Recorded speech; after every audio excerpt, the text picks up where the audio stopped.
In this video, we're actually going to talk about laying out the machines. Let's say you need 3 machines, and how to position them in the best way so that the airflow is maximized. So let's just assume at this point you've got a rectangular room, okay, and you've got 3 machines. Now, some people would say, well, the bar's over here. Let's say this is the bar. All right. So a lot of folks might think, well, let's kind of surround the bar with the 3 machines. And while that in theory makes sense, there's a better way to go.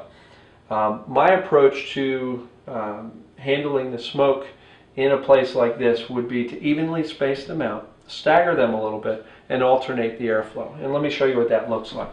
So if you've got the room, kind of divide it up a little bit. All right. You know, you've got really 6 quadrants here. Essentially what you want to do is put 1 in each space and then stagger them a little bit. So here's what that looks like. Instead of putting them right down the middle of the room, what you'd want to do is probably put 1 machine here, 1 machine there, and 1 machine here. Okay? And you're spacing it out. Now, why this is important is when we actually get into the airflow created by this. Now, some people might think, well, let's position the intake pointing at the bar so that if this is where most of the smoke is, you've got the intake drawing in directly into these 3 units.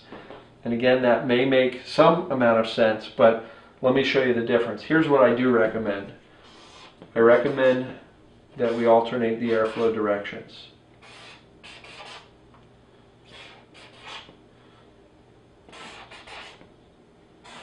And here's why this makes more sense than positioning them all in one direction. If you do that, you've got a wall of air moving against this far wall here.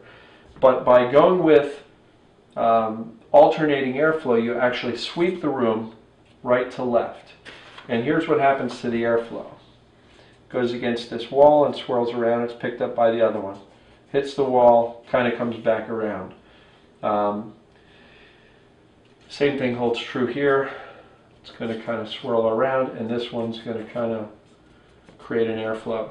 So you essentially get a nice figure 8 pattern here. And there's no dead spots within the space at all. Based on the way our machines work, they throw a lot farther than they will suck. In other words, if you are drawing the smoke in, the suction's powerful, but you can't exactly expect a single machine to pull smoke in from 20, 30 feet away. So that's why we stagger them so the input is closer to the back to the wall, and then they push. So any smoke that happens to be being created here will get blown down against the wall, swirl around, and get picked up by the other unit.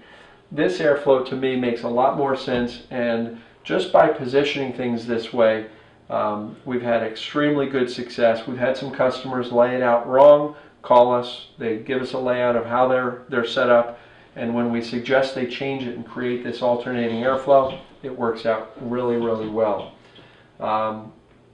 When it comes to airflow and layout, the other 2 things you need to know about, I'll cover in the next video about installation. And that ties into airflow, but it's more of an installation question. So we will see you in the next video. Thanks.